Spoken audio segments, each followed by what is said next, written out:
Hi guys! I've had such a fun time this week writing Phantom Crush, my supernatural romance book for week 5 of Author vs. AI. This week I also passed the 1 month mark for my project and I'm still going strong. And now, the excerpt from the book. I'm diving a bit deeper into this book, so this is an excerpt from chapter 5 after Belima buys the old house of actor Kent Woodhouse, who was a star of the silver screen in the black and white era of movies.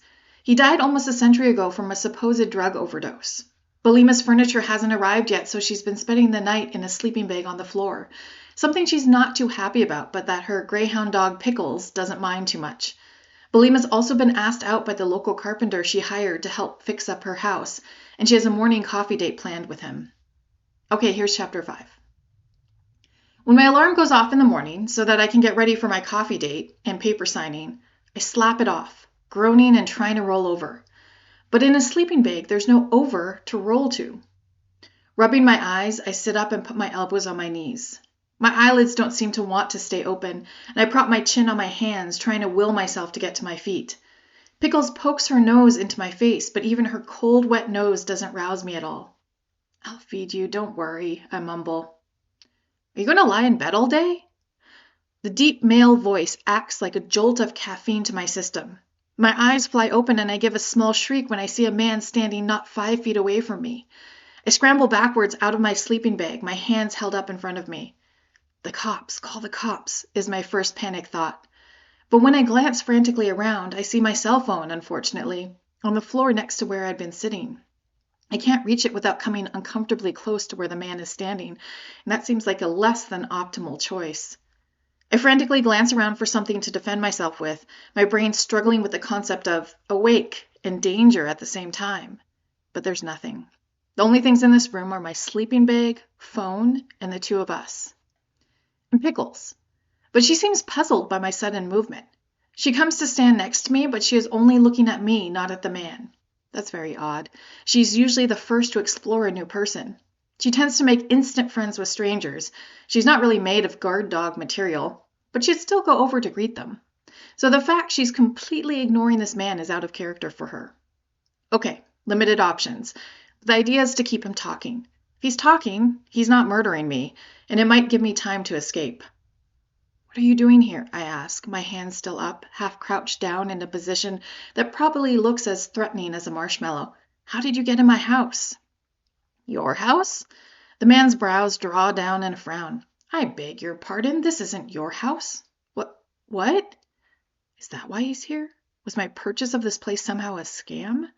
My thoughts whir in a circle, focusing on movie stars and how using someone else's identity could lead to someone getting taken advantage of. But wait, my sleep-deprived brain is making no sense at all. While people might know about Kent Woodhouse in the same way they know James Dean and Clark Gable, it's not like he has active star power anymore. A scam like this would only work on someone like me, who's an anachronistic fan of all old romantic movies. It wouldn't work on someone like, for example, like Irene from the grocery store. She doesn't like old romances, so she would never fall for such a ploy. I realize my thoughts are going in ridiculous directions and try to focus. It's sort of hard after how I was woken up. All of a sudden, my brain snaps to attention and catches up with what my eyes are telling me. My jaw drops open. No frickin' way. I can barely breathe. He crosses his arms and arches one eyebrow up in a signature move that I've seen on the screen a zillion times. Yes? "You look like Kent Woodhouse." His expression seems to convey the idea that a roach suddenly started talking and asked him for a favor. "No, I do not look like Kent Woodhouse," he says, although the proof is right in front of my eyes. He pauses, but I have a feeling that he's about to say something else significant, and I'm not disappointed. "I am Kent Woodhouse." The hyperventilation starts again. "You can't be." "Oh, why not?" "Because you're—" I try to come up with a diplomatic way of saying it, but there really isn't any way to soften the blow. "Well, you're dead." I'm flabbergasted when he throws back his head and laughs. And I realize that whatever this is, the situation's not really dangerous at the moment. I straighten up and drop my hands to my side. If he's going to go all Amityville horror on me, there's not much I can do to stop it. But for now, he seems fairly harmless. If, I ignore the fact that he shouldn't be here in any way, shape, or form. Yes, I am. he finally says when his laughter dies down. He takes a step toward me, and I'm reminded that maybe a ghost can be problematic to someone who's alive. And you should leave now. I mirror his movement and cross my arms. Why? He sputters for a moment. Why? Why? Well, because you're living in my house. Remembering my vivid dreams from the night before that kept waking me, I wonder out loud if I'm still sleeping. No, he scowls at me. You're awake and you're living in a haunted house. Don't you need to leave now? As I look at him, I weigh the possibility that I've gone completely nuts, that my mind has snapped after my grandmother's death. But with Kent grumping at me to leave, I'm thinking that perhaps this is real. After all, I would never want to leave on my own. This house is my dream house and meeting my hero. Wow, just wow. Maybe this is real. It's really happening. This is the Kent Woodhouse. I would never want to leave, I tell him.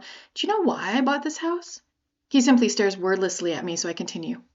It's because I love you.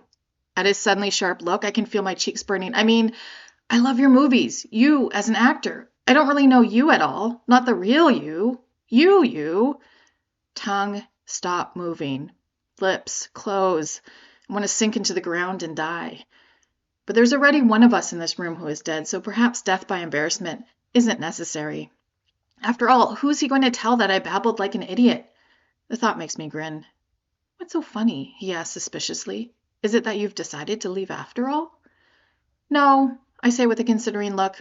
It's that I'm now absolutely positive that there's no place I'd rather be than here. If you like this, stay tuned for my next book project, which will be starting on Monday. Next week, I'm going to continue with the theme of dead characters, but in a whole new way that's much different from this book.